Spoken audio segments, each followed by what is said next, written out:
Beautiful day. Beautiful day. It is incredibly cold today in Canada, here in northeastern Canada, Nova Scotia. It's cold. It's not a bad day for Canada. It's only about minus 47. Wind chill's about minus 72 or something like that, so it's not too bad. Welcome to Canada. Go Canada. Okay. Yeah, let's go build some shit. Come on. And get this forge out today. And just thought I'd ask you, what the hell do you think these big ass tongs are for? Look at that. That's probably almost 7/8 cross section at the front of these. And they just close right up like that. They're well made. Somebody made them in a factory, or, well, not a factory, but you know, you can tell they were made in a production setting. You tell me, what are they for?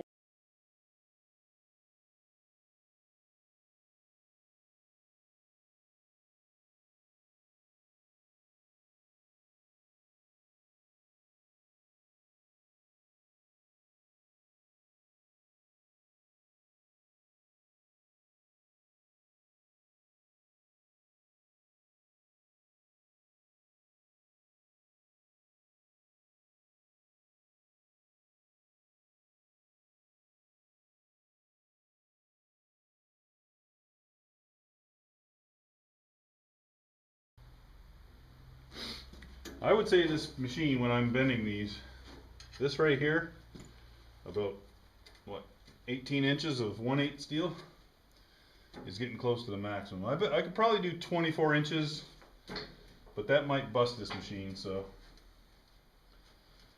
I would think around this is pretty much the physical maximum for myself. If you had like 2 people to work it, you probably could do more, but for one guy, this is more than enough.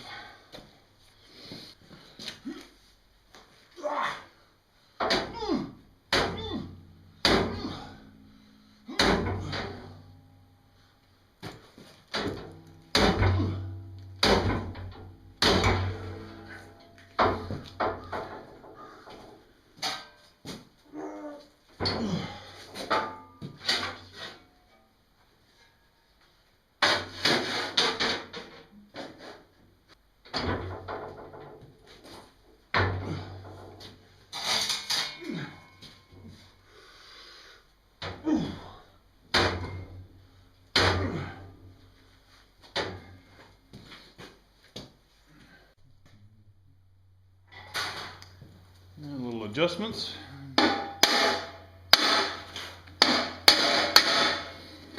Just close up them gaps a little.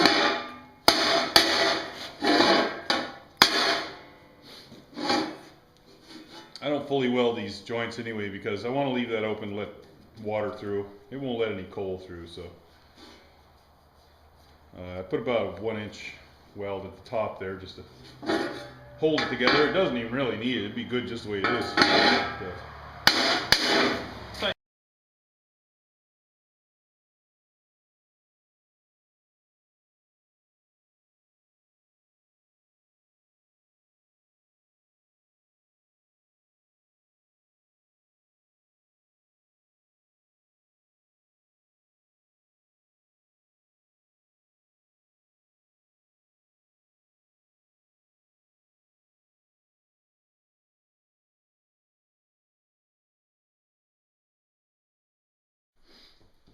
So that's the forge itself without the legs, and it's all welded ready for cleanup, and it's all fitted. Put the bolts in just to make sure everything lines up, and you'll be able to tighten it up and that. When you tighten these up, just lift the hood up a little bit because sometimes it can be tilted forward. Not that it would affect anything, but there's a little bit of play in the holes there, so just push it back before you tighten up these front two. And now we'll make up the legs.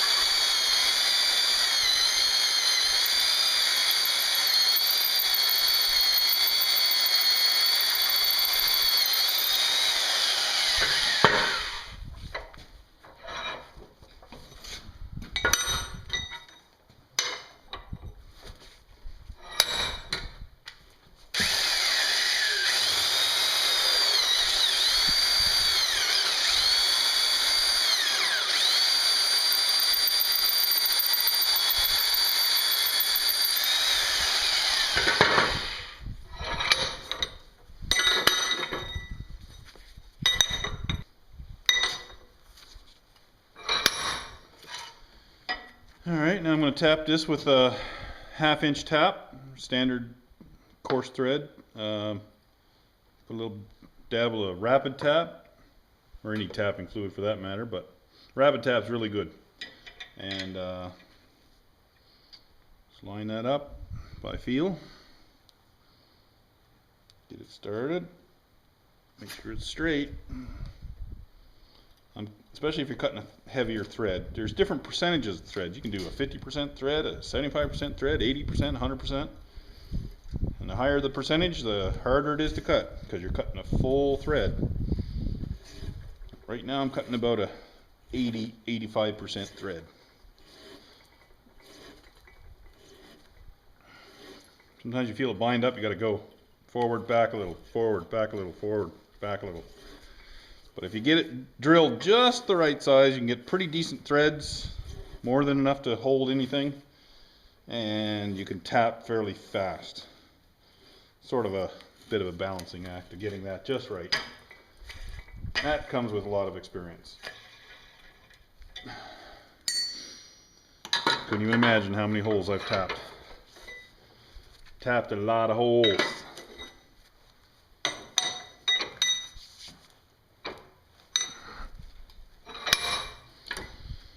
So you can clean the shit off there, but you don't really need to. Just put a little more tapping fluid on for the next cut. Get that started. Make sure it's straight. Once it starts cutting, just give her. Helps to have a good sharp tap too. Dull tap is a waste of time.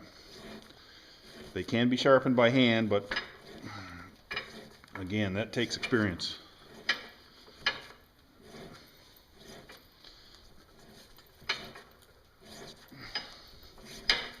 And tap's just naturally dull over time anyway. You think of what they're doing there.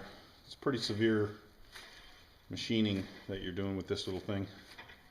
So it doesn't take much to take the cutting edge off it. And once they lose just a little bit of sharpness, you can really feel the difference in how easy it is to get through. And dull tap will quite often break. It'll snap right off. Then you got much bigger problems. Doesn't often happen with these heavy taps, but smaller stuff like tapping 1/4 inch holes or something, you're definitely going to want to use sharp brand new taps all the time. And when they're that small, it ain't worth even sharpening them. Unless you're stuck in the middle of nowhere with a dull tap.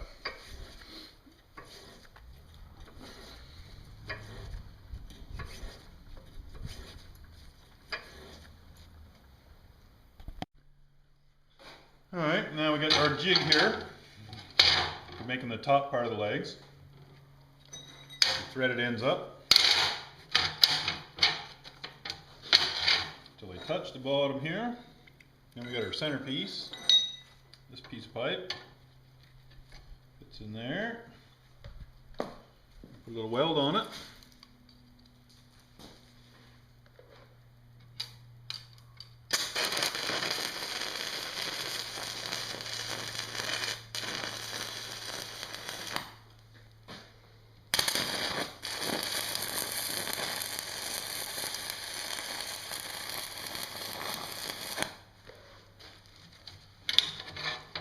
Jig.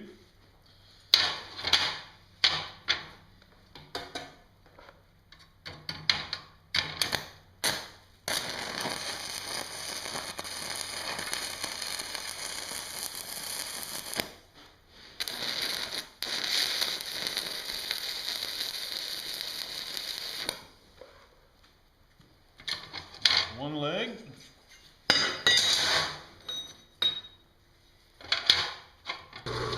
Now I'm going to drill these out for the lock nuts.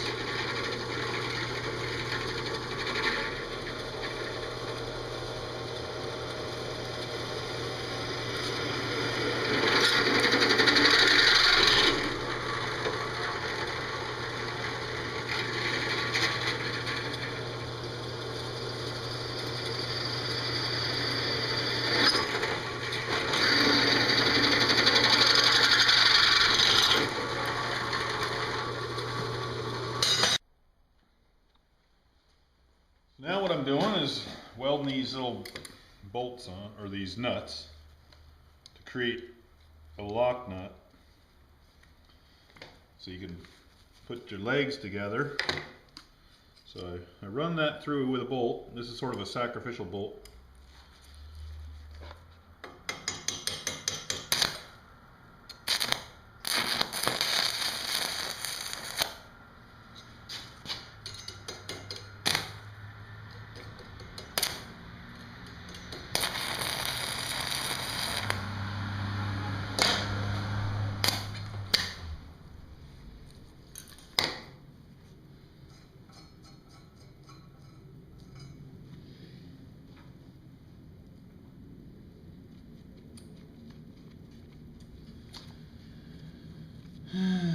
So this is what holds it all together. When I get this on, then I'll run a tap through just to make sure.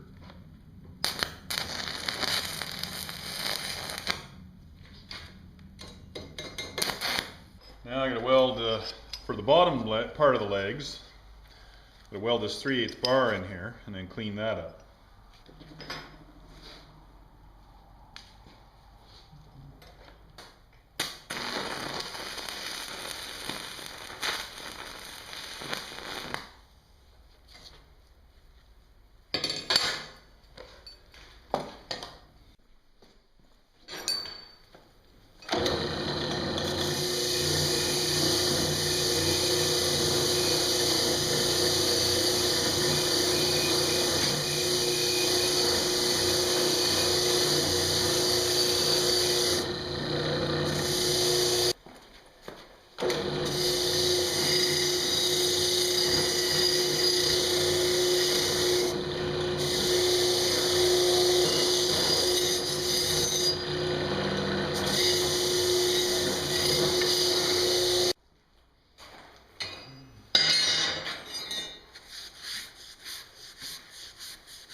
Now we'll just put her in a box and get it in the mail.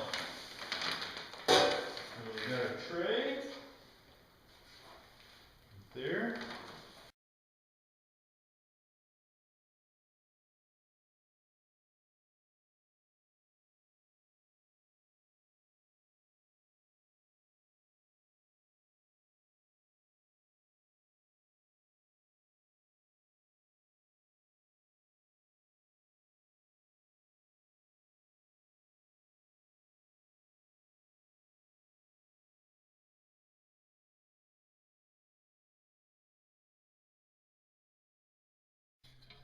And basically the finishing touch is I like to put my name on the box. So I got myself a little stencil.